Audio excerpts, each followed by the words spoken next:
सभी को आदाब, नमस्कार, सत श्री अकाल, जय हिंद, जय भारत। उम्मीद करता हूँ आप सभी ठीक होंगे। एक बार चेक कर लेता हूँ तो मेरी आवाज़ आप लोगों तक पहुँच रही है या नहीं। अगर पहुँच रही है तो कोई भाई बता दें, जो भाई जुड़े हैं वो बता दें, नहीं तो कोई बात नहीं। तो चेक कर लेता हूँ एक बार। वालेकुम अस्सलाम भाई।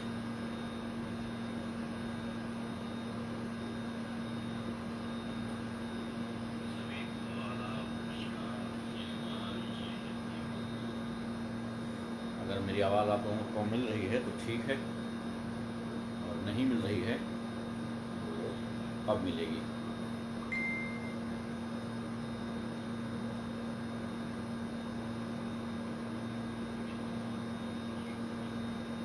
अच्छा, मिल रही है। खैर, बहुत सही बातें आप लोगों को बताने जा रहा हूँ।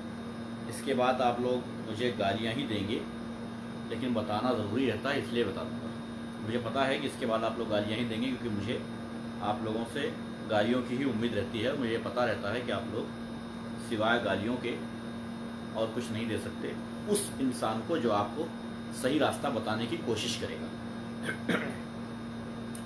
आप लोग चाहते हो तथाकथित मसीहा जमशेद अहमद कह रहे हैं आवाज़ नहीं आ रही है, रईस भाई कह रहे हैं आवाज़ ठीक आ रही है। वालेकुम अस्सलाम भाई। और लोग, कोई लोग बताते हैं भाई आवाज़ आ रही है या नहीं, क्योंकि कुछ लोग कह रहे हैं आ रही है और कुछ लोग कह रहे हैं कि नहीं आ रही है। तो बता दें भाई अगर आ रही तो। खैर, आप लोग चाहते हो मौसमी फल वक्त पे आवें, आपकी बात करें, आपके लिए आवाज़ उठाएं और उसके बाद आपकी ही गर्दन कटवा के चले जाएं, आपको ही मुसीबत में डाल के चले जाएं। आवाज़ ठीक से नहीं आ रही है। मोहम्मद तौहीद भाई कह रहे हैं कि आवाज़ ठीक से नहीं आ रही है। वालेकुम सलाम भाई। अच्छा, आवाज़ ठीक से नहीं आ रही है। एक साहब कह रहे हैं आवाज़ आ रही है। अब तो मैं बड़ा प्रॉब्लम में हूँ कि आ रही है या नहीं आ रही है। चलिए मैं एक काम करता हूँ, इसका वायर कम कर देता हूँ, आएगी।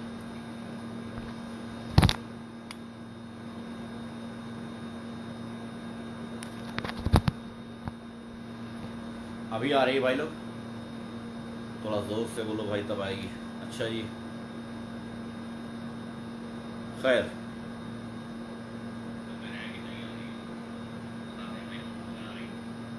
आप लोग ये चाहते हो कि आदमी कोई भी हो आपकी मदद के लिए वक्ती मदद करने आए आपकी, और उसके बाद वो आपके लिए बोले, भले वो आपका नुकसान करके चला जाए, कोई फर्क नहीं पड़ता इससे, लेकिन वो वक्ती आकर के बोले और आपके लिए, और उसके बाद वो चलता बने, यहाँ से छोड़ छाड़ के आपको निकलता बने, वो चाहते हो। आप लोग चाहते ही नहीं हो कि आपको परमानेंट सोल्यूशन मिल जाए किसी तरीके का। आरिफ भाई कह रहे हैं आ रही आवाज़, शुक्रिया आरिफ भाई। मोहम्मद कमर भाई कह रहे हैं आ रही आवाज़, शुक्रिया भाई। आप लोग नहीं चाहते हो कि परमानेंट सोल्यूशन किसी चीज़ का निकाला जाए। सबसे बहुत तीखी बात है, आपको कोई बताएगा नहीं। जिसको वाहवाही चाहिए वो कभी नहीं बताएगा, जिसको लाइक, फॉलो और व्यूज़ चाहिए, जिसको फैन और भक्त चाहिए, वो आपको ये बातें नहीं बताएगा। वो आपको कहेगा कि साहब बस पूछो मत, आप जो हो बहुत अच्छे हो और बेहतरीन, आपसे बेहतर तो इस दुनिया में है ही नहीं कोई। लेकिन मैं कहता हूं कि आपसे बेहतर, जो आप सोचते हो कि आपसे बेहतर दुनिया में कोई नहीं है, आपसे बेहतर सब हैं, आप बेहतर नहीं। भाई दे दिया सबको। वालेकुम अस्सलाम भाई, वालेकुम अस्सलाम सबको, वालेकुम अस्सलाम, शुक्रिया, नमस्कार, जय हिंद, जय भारत, सत श्री अकाल। ठीक है, आप नहीं चाहते हो। आज मैं देखता हूं बिल्कुल गालियों के लिए तैयार रहो आप लोग। मुझे पता है सबसे ज्यादा मुझे मुस्लिम कम्युनिटी से गाली पड़ने वाली हैं, लेकिन फिर भी मैं सच बोलूंगा। मुझे किसी तरीके का फेवर नहीं चाहिए आपसे कि आप मुझे फेवर कर दें। कि एक साहब ने मुझसे कहा था कि तुमको वो करना चाहिए जो पब्लिक की डिमांड हो। आपके सोशल मीडिया पे, इसी सोशल मीडिया पे उन्होंने कमेंट्स किया था कि आपको वो करना चाहिए जो आपके प्रशंसक चाहते हैं। पंखे की आवाज ज्यादा है, ठीक है मैं बंद कर देता हूँ। आरिफ भाई एक मिनट बस।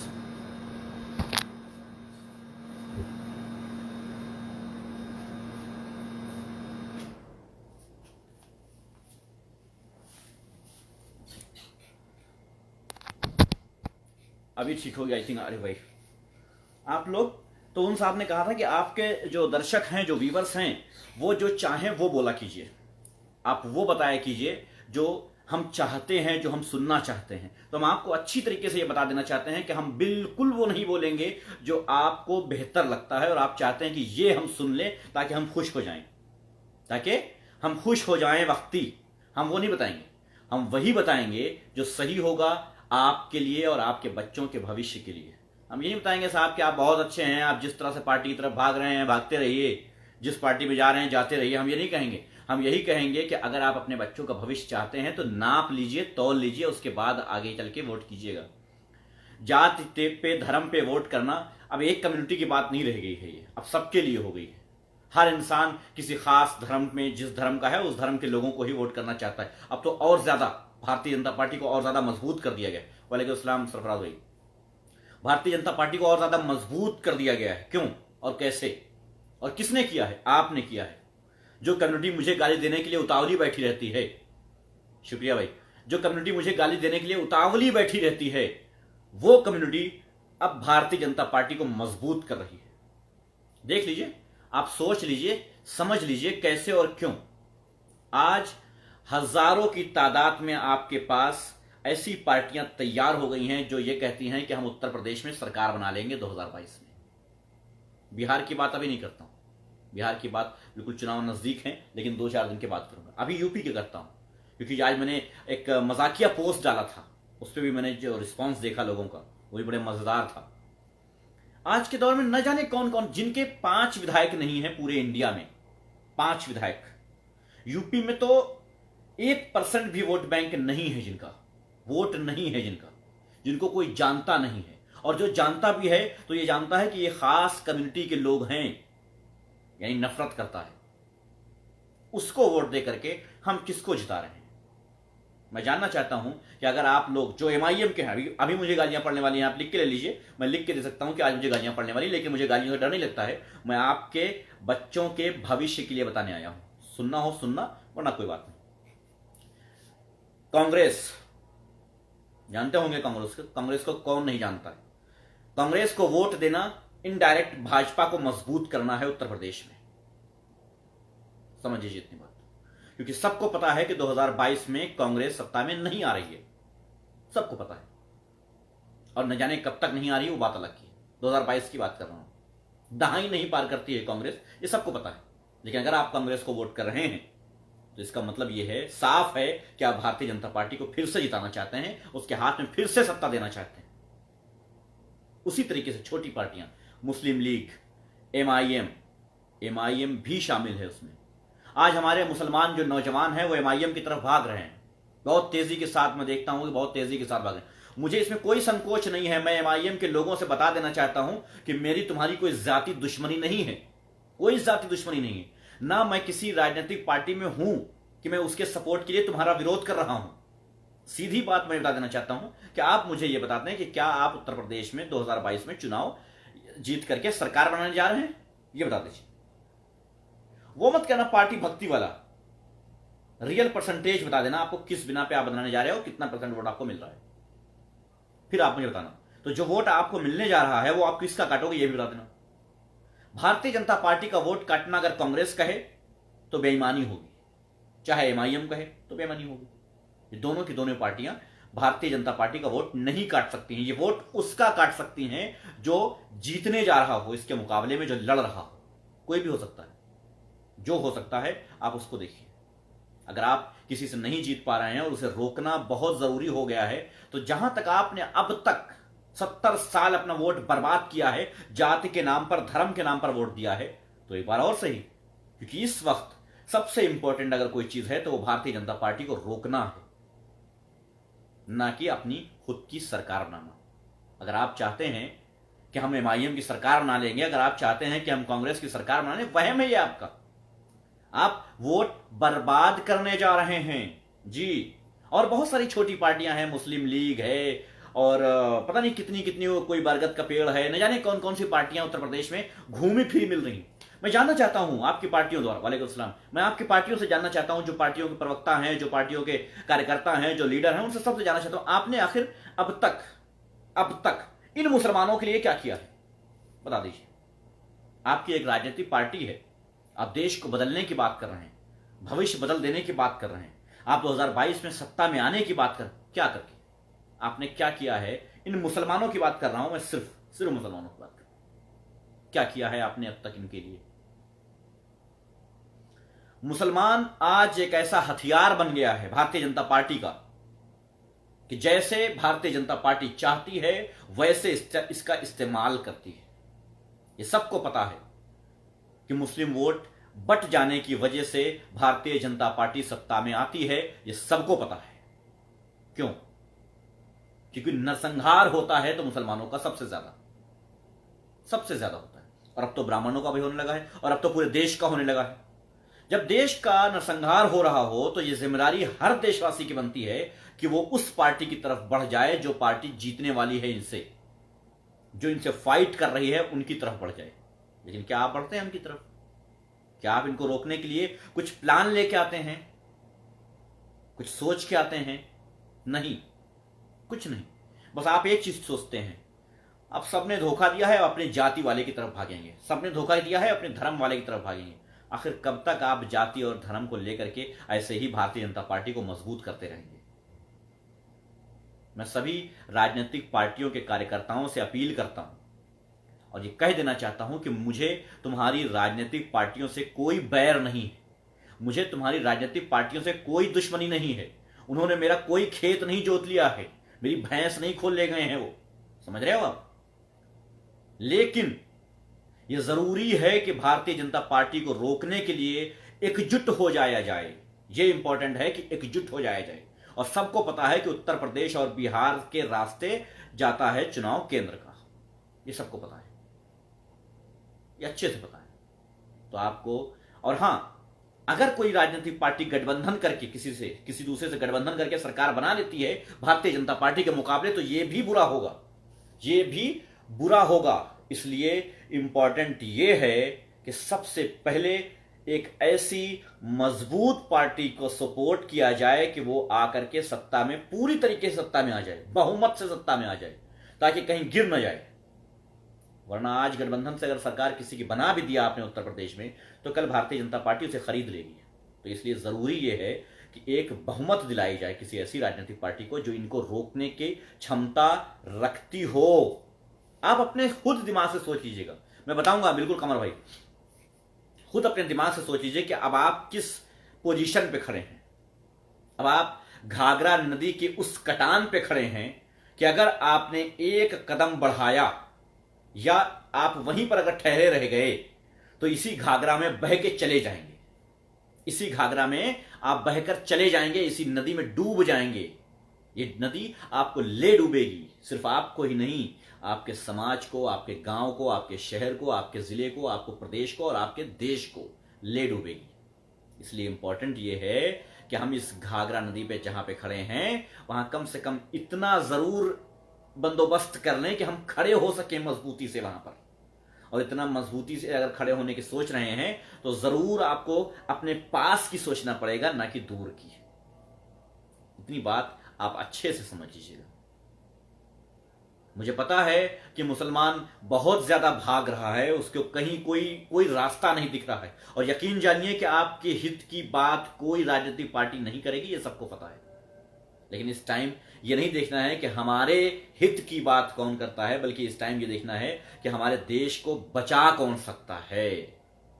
इस टाइम ये देखना है कि हमारे देश को बचा कौन सकता है, क्योंकि राजनीतिक पार्टियां सभी वैसे ही हैं, वो किसी की नहीं होंगी, मुसलमानों की बिल्कुल नहीं होंगी। ये बात तो अच्छे से समझ लेना चाहिए मुसलमानों को। हालांकि मुसलमान बहुत जल्दी बेवकूफ बन जाता है, ये बात भी ठीक है, मुसलमान बेवकूफ बहुत जल्दी बन जाता है। ये बात मैं मुसलमानों को लाख और करोड़ों मर्तबा कह चुका हूं और बार बार कह रहा हूं। उस वक्त आपके कोई नहीं बोलता है जब आपके गर्दन पर छुरी रखी होती है, उस वक्त आपका दिफा करने कोई नहीं आता है। लेकिन जैसे ही आपके गर्दन से छुरी हटा ली जाती है, जैसे ही आपकी गर्दन से छुरी हट जाती है, जालिम थोड़ी दूर खड़ा होता है, वैसे ही सभी राजनीतिक पार्टियां ये कहती हैं कि साहब इनकी गर्दन मत काटना वरना हम सामने खड़े मिलेंगे। मैं जानना चाहता हूं अब तक कौन मिला है? कोई भी आता है सोशल मीडिया पर और मुसलमानों के हित की बात करता है और मुसलमान उसको अपनी जान दे देता है और चला जाता है। मैं सिर्फ आगाह करता हूं, मैं किसी सोशल मीडिया की मुखालिफत नहीं कर रहा हूं। लोग ये ना सोचे साहब, बहुत लोग तो ये कहने लगे हैं कि साहब जलते हैं। भाई जलने वलने की बात नहीं है, 2 मिनट लगता है ये सब छोड़ने में, कोई दिक्कत की बात नहीं है। लेकिन आप लोगों का इस्तेमाल होते कैसे देखता रहूं, क्या आप इस्तेमाल हो रहे हैं और मैं देख रहा हूं, आपको आगाह कैसे ना करूं। आपको बार बार आगाह करता हूं कि अभी वक्त है, संभल जाइए, बर्बाद और तबाह हो जाएंगे। कहिए एक सोशल मीडिया पर एक बंदा लेके आइए, एक बंदा, सिर्फ पूरे सोशल मीडिया पर एक बंदा मांग रहा हूं जो 2011 से लेकर के आज तक आपके हक की बात कर रहा हो। नहीं मिलेगा। मिलेंगे बहुत, कौन से? 2014 के बाद वाले, भारतीय जनता पार्टी के आने के बाद वाले। क्यों? क्योंकि वो कांग्रेसी होंगे, वो कांग्रेसी होंगे, इसलिए आए हैं। 2014 से पहले जो थे वो खामोश हो गए 2014 में। क्यों? क्योंकि वो कांग्रेसी नहीं थे, भाजपाई थे। भाजपा सत्ता में आई, वो खामोश हो गए। अब आप सोचिए क्यों। लेकिन शायद ये बातें आप सबके समझ नहीं आती हैं, इन सब बातों से आप दूर रहना चाहते हैं। आप वो सोचते हैं जो फेंकता हो, बड़ी बड़ी बातें आपके सामने फेंक के चला जाऊं, वो आपके लिए बहुत बेहतरीन बातें होंगी, वो आपके हक की बातें होंगी। मुसलमान के लिए लड़ रहा हूं, मुसलमान को जिता के रहूंगा, मुसलमान को हक दिला के रहूंगा, मुसलमान को ये करवा दूंगा, मुसलमान को वो करवा दूंगा, मुसलमान खुश। साहब पूछिए मत हमसे, इससे बड़ा हमदर्द हमारा कोई नहीं हो सकता। अरे यार कभी तो आंखें खोल लो मेरे भाई, कभी आंखें खोल लो। कब तक ऐसे करते रहोगे? अपने आप को तबाह और बर्बाद कब तक करते रहोगे? संभल जाओ, अभी वक्त है। 2022 चुनाव आ रहा है, उससे पहले कुछ सोचा है तुमने? हमें क्या करना है, हमें किसके साथ जाना है, हमें किसका साथ चाहिए, हमें उसका साथ क्यों चाहिए, हमें उसके साथ क्यों जाना है? सोचा है कुछ? लेकिन नहीं, आज सभी लीडर हो गए हैं। आजकल तो बहुत अच्छी बात हो गई है कि किसी भी राजनीतिक पार्टी में कई लाख पद बन गए हैं। ये मुस्लिम सेना है, ये नौजवान सेना है, ये युवा सेना है, ये बुजुर्ग सेना है, न जाने कितनी सेनाएं बन गई हैं। और उसके ऊपर एक पैड के ऊपर लिख के दे दिया, साहब आप इसके जिलाध्यक्ष। हो गया काम। अब आप चूंकि जिलाध्यक्ष हैं तो जाइए 100 लोगों को जोड़ के, 500 लोगों को जोड़ के लेके आइए। जोड़ेंगे आप? एक तो आप खुद आए थे बेवकूफ बनने, और 500 नए युवाओं को और बेवकूफ बना दिया। अरे नेतागिरी के चक्कर में मत पड़ो, नेतागिरी के चक्कर में मत पड़ो, बर्बाद हो जाओगे। ये छोटे छोटे कुनबे बना करके, छोटे छोटे गुट बना करके जो निकलते रहते हो, दूसरी की पार्टियों में जाते तो बर्बाद हो जाओगे। तबाह मत करो अपने आप को, इस चक्कर में मत रहो। लेकिन ये बात अच्छी नहीं लगेगी। हाँ, गालियों में तो आप आगे रहते हैं बेशक, नो डाउट, वो आप जारी करिए। लेकिन याद रखिएगा, ये बातें आपको 2022 के बाद पूछूंगा। बताइए जो मैंने कहा था वो हुआ या नहीं। लिख के रख लिया कीजिए मेरी बातें, भूला मत कीजिए। आप लोगों की भूलने की आदत रहती है। कई बार लोग आए हैं, आपको बेवकूफ़ बना के चले गए हैं, और आप बेवकूफ़ बनते हैं, शौक से बनते हैं। बेवकूफ़ हैं नहीं आप, बेवकूफ़ बनते हैं, क्योंकि आंखें बंद करके बैठते हैं आप। उसके बाद कहते हैं कि साहब हम तो सीधे साधे आदमी हैं, बेवकूफ़ बन गए। नहीं नहीं, आप भी रोटी खाते हैं और अगला भी रोटी खाता है, लेकिन शायद आप ये बात समझते नहीं। वालेकुम अस्सलाम भाई। खैर, मैं यही कहूँगा, जैसी मर्जी आप लोगों की वैसा करते रहिए। अगर मेरी मर्जी चाहते हैं, अगर मेरी राय जानना चाहते हैं, तो मेरी राय ये है कि इन छोटी छोटी पार्टियों में बंटना बंद कर दे। मैं जानना चाहता हूँ, आखिर ये सरकार जब आती है, जब इलेक्शन आते हैं, उससे पहले ही आपको राष्ट्रीय अध्यक्ष या जिलाध्यक्ष या प्रदेश अध्यक्ष क्यों बनाया, या कोई भी पद आपको क्यों दिया जाता है? बताएं आपको। अरे कितने बेवकूफ हो गए यार, क्या क्या बताएं हम, क्या क्या बताएं हम? क्या अब हम ये भी बताएं? हाँ भाई, तिरंगा थोड़ा सा ऊपर लगा है तो उसको कल नीचे कर दूंगा। अब ये भी हम बताएं, अब हम ये भी बताएं कि चुनाव से पहले आपको किसी सेना का अध्यक्ष क्यों बना दिया जाता है, ताकि आप वोट ला सको, जोड़ सको। ये भी हम बताएं आपको। क्या करते हो आप लोग? खुद सेंस नहीं है, खुद इतनी जानकारी नहीं है कि हमें आखिर क्यों इस्तेमाल किया जाता है, हमें इसके बाद क्या मिलेगा। खैर, ये आपकी मर्जी, लगे रहिए। मेरा कुछ नहीं जाएगा साहब, यकीन मानिए, मेरा कुछ नहीं जाएगा, कुछ भी नहीं जाएगा। तबाही और बर्बादी सबकी होगी। अगर आप ये सोच रहे हैं कि हम जो बातें कह रहे हैं ये मेरे हक में है और इन बातों को अगर आप फॉलो कर लेंगे या इन बातों को आप मान लेंगे, इन बातों पे अमल कर लेंगे तो एहतिशाम रिजवी का फायदा हो जाएगा। साहब ये नहीं होने वाला है। एहतिशाम रिजवी ने आपको आगाह करने पर नुकसान उठाया है, फायदा नहीं उठाया है। आपका फायदा हुआ होगा और मेरा नुकसान, लेकिन फिर भी बताते हैं इसलिए क्योंकि आप समझना नहीं चाहते हो, आप जानना नहीं चाहते हो, आप दिमाग नहीं लगाते हो। अभी एक लाइव देख रहा था इस साहब का, मुसलमान लोग नौजवान मुसलमान जो हैं वो जान देने को तैयार हैं। मैं ठीक हूं भाई शान मोहम्मद भाई, जान देने के लिए तैयार हूं साहब, आपके लिए जान हाजिर है। किस बिना पे? बड़बोलेपन पे, सिर्फ बड़बोलेपन पे। काम क्या है? कुछ नहीं। हां, एक काम, मैं मुसलमानों को हारने नहीं दूंगा, मैं मुसलमानों को जिता के रहूंगा, मैं मुसलमानों के हक की बात करके रहूंगा। वाह भाई वाह, बहुत सही। मुसलमानों के हक की बात करके रहूंगा, करके रहूंगा, करके रहूंगा, और इस तरीके से मुसलमानों को बेवकूफ़ बनाते रहो, और ये मुसलमान बेवकूफ़ बनते रहेंगे। हो सकता है कल को हिंदू भाई हमसे ये कह सकते हैं कि तुम सिर्फ मुसलमान और मुसलमान की ही बात क्यों करते हो, बार बार सिर्फ मुसलमान का नाम ही क्यों लेते हो। तो भाई लोग, मैं आप हिंदू भाइयों को मैं बता देना चाहता हूं कि सिर्फ मुसलमान से इसलिए मैं राबता रख रहा हूं इस वक्त इन बातों को, क्योंकि ये सबसे ज्यादा भटकने वाले लोग हैं इस टाइम। सबसे ज्यादा अगर भटके हुए हैं तो यही हैं। आपको पता है कि आपको भारतीय जनता पार्टी में जाना है, क्लियर कट।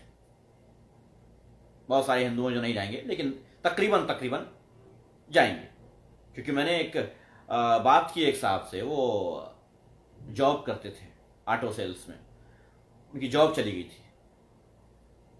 उसके बाद जब हमसे बात हुई तो हमने कहा साहब यही हाल है, नरेंद्र मोदी एंड कंपनी जब से आई है देश में तब से तबाही है। बोले हाँ, उसके सारे गुनाह माफ, हम भूखे रह लेंगे वो ठीक है। उसने मंदिर बनवा दिया, बात खत्म। जो 26 साल से मामला पड़ा हुआ था उसको उसने बनवा दिया, बस कुछ भी करे वो सब ठीक है, अगली बार फिर उसी को वोट देंगे, मंदिर के नाम पर देंगे, कोई बात नहीं। हर बार फेंक देते हैं वोट, एक बार और फेंक देंगे, मंदिर के नाम पर दे देंगे इस बार। उनको पता है वो वही करेंगे। आपको क्या करना है ये आप तय कर लो। तबाही और बर्बादी इस देश की देखना चाहते हो तो छोटे छोटे छोटे छोटे गुटों में बंटे रहो। छोटी छोटी राजनीतिक पार्टियां जो कल अपना मुंह उठाती हैं और आज चुनाव के बाद कल फिर खामोश हो जाती हैं, उनके लिए भागते रहो। आप लोगों को शौक बहुत है नेतागिरी का, आप लोगों को ये बहुत शौक है नेतागिरी। मैं यार अल्फाजों से नहीं डरता हूं, मैं अल्फाज जो बोलता हूं कट्टर बोल देता हूं, फिर आपको जितना बुरा लगना लग जाए मुझे फर्क नहीं पड़ता यार। मुझे फॉलो मत करो यार, मुझे मत लाइक करो, मुझे मत कमेंट्स करो, कोई दिक्कत नहीं है, कोई दिक्कत नहीं है। मगर हम तुम लोगों के मन की डिश तैयार करके नहीं दे पाएंगे कि साहब तुमको ये चाहिए तो हम ये दे दें। यार सच ये है कि नेतागिरी के बहुत शौक रखते हो। सफेद कुर्ता पैजामा पहन करके चौराहे पे बैठ जाना, आप ये समझते हो कि हम बहुत बड़े लीडर हो गए हैं। गलत है, गलत है ये। मैं लीडर नहीं हूं, और नहीं हूं तो कह देता हूं कि नहीं हूं। हाँ, मेरे जो समझ में आता है कि ये आपके हक की बात है वो कह देता हूं। फॉलो करना ना करना, अमल करना ना करना आपके बस में है। हम तो अपनी राय रखते हैं और कल को वही साबित हो जाता है कि हमने जो कहा था वो हुआ, जो कहा था वो हुआ है। किसी भी मामले में, हर मामले में जो कहा है वही हुआ और आगे भी वही होगा, क्योंकि हम किसी भी राजनीतिक पार्टी की तरफ झुकाव से बोलते ही नहीं साहब। किसी भी राजनीतिक पार्टी की तरफ से कोई झुकाव महसूस ही नहीं कर पाते हैं कभी, इसलिए सीधा बोल देते हैं। आप लोग ये नेतागिरी करते रहिए और अपने बच्चों का भविष्य दांव पे लगाते रहिए। अभी निकलेंगे मेंढक की तरह बहुत सारी राजनीतिक पार्टियां और आकर के कहेंगी कि हम आपके साथ हैं और आपके हक की लड़ाई लड़ेंगे। अगर कोई मुसलमान ये सुन ले कि हम आपके हक की लड़ाई लड़ेंगे, उस पार्टी से इतना जरूर पूछ लेना कि आज तक मेरे लिए क्या किया है, आज तक मेरे लिए किस मामले में तुमने आवाज उठाई है। बस अगर जवाब मिल जाए तो हमें भी दे देना। राजनीतिक पार्टी का नाम आप बता दो,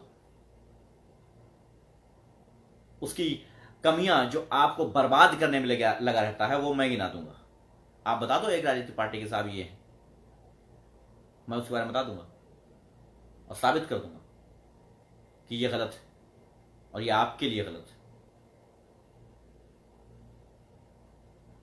शुक्रिया वसीम भाई। नहीं सैड नहीं हूं, बस थोड़ा सा तकलीफ जरूर होती है ये हालात देख करके जो बेरोजगारी का दौर चला है, आप लोग क्या समझते हैं? अभी मैंने कुछ दिन पहले, एक 3-4 महीने पहले कहा था कि जो हाल होने वाले हैं अगस्त की लास्ट तक, शायद आप लोग सुन करके हिल जाएंगे, लेकिन बड़ा कमाल की बात है कि आप लोग हिले नहीं। जीडीपी आई, प्रतिशत पता चला आपको, आप -24 पे हो, 33.9 पे, जबकि +24 कभी हुए नहीं हो। आप -24 पे हो, और अभी तक कितनी थी? 9, दूसरी सरकार में। यानी वो 9 घटी, उसके बाद -24 और हो गई, उसके बाद भी आप नहीं हिले। और ये आप समझ रहे हैं कि ये ठहर जाएगी? ये नहीं साहब, अभी तो बर्बादी का दौर शुरू हुआ है, अभी तो तबाही का दौर शुरू हुआ है, अभी तो बहुत कुछ बाकी पड़ा है, अभी तो बहुत कुछ होना बाकी है, सब कुछ होगा। दुख होता है, परेशान होता हूं, अपने लिए नहीं। जब ये मैसेजेस देखता हूं कि बेरोजगार हो गया हूं, भाई कोई जॉब बता दो, बड़ा परेशान हूं, बहुत ज्यादा परेशान हूं, कुछ बता दो, कुछ भी बता दो, मैं करने को तैयार हूं। बच्चे भूखे हैं, फैमिली भूखी है, दुख होता है। सबके लिए नहीं कर सकता, लेकिन सबको सलाह दे सकता हूं। सलाह मानना और ना मानना आपकी मर्जी है। आपकी मर्जी है कि आप सलाह मानते हैं या नहीं मानते हैं, वो आप जाने, आपका काम जाने। 2019 चुनाव से पहले आपको क्या क्या नहीं समझाया था, क्या क्या नहीं बताया था आपका। 2019 से पहले के अगर कभी मेरे सामने लाइव आ जाता है तो मुझे बड़ा दुख होता है कि मैंने किसको समझाया था, मैंने किसको बताया था, मैं किससे बात कर रहा था। दिल करता है छोड़ दूं इस चीज को ही, क्योंकि मुझे आपसे मिलता कुछ नहीं है सिवाय नुकसान के। ये जो राजनीतिक पार्टी में कुत्ते बैठे हैं ना, ये काटने को दौड़ते हैं, समझ रहे हैं? और आप सुने या ना सुने मेरी बात को, ये सुनते हैं, मेरे विरोधी बहुत सटीक सुनते हैं, बाद में सुनते हैं, लाइव नहीं आते हैं, वरना दिख जाएंगे। ये बाद में सुनते हैं, और सुनने के बाद फिर मुझसे खार खाए बैठे रहते हैं कि कब निगल जाए, कहीं मौका मिल जाए दबाने का। हम कुछ भी कर लें, फौरन पता चल जाता सबको, साहब एहतशाम रिजवी ये किए हैं, ये नहीं करना चाहिए था इनको। बात तो करते हैं समाज सेवक, हम अपनी पर्सनल लाइफ में क्या करते हैं इससे भी फर्क पड़ता है उनको। वो चाहते हैं कहीं इसका वीडियो मिल जाए, इस तरह की। लेकिन शायद आप लोगों को इससे कोई राबता नहीं है, होना भी नहीं चाहिए, होना भी नहीं चाहिए। खैर, लगे रहिए आप लोग छोटी छोटी राजनीतिक पार्टियों के चक्कर में अपना और अपने बच्चों का भविष्य और देश का भविष्य तो तबाह कर ही चुके हैं आप लोग। ये सब आप लोगों की वजह से हुआ है। कोई जिम्मेदार नहीं है सरकार यार, कोई सरकार जिम्मेदार नहीं है, इसके जिम्मेदार आप लोग खुद हो, समझ रहे हो? इसके जिम्मेदार आप लोग खुद हो। जैसे चाहो वैसे बनाओ, जैसे चाहो वैसे करो। चलो, धन्यवाद, शुक्रिया।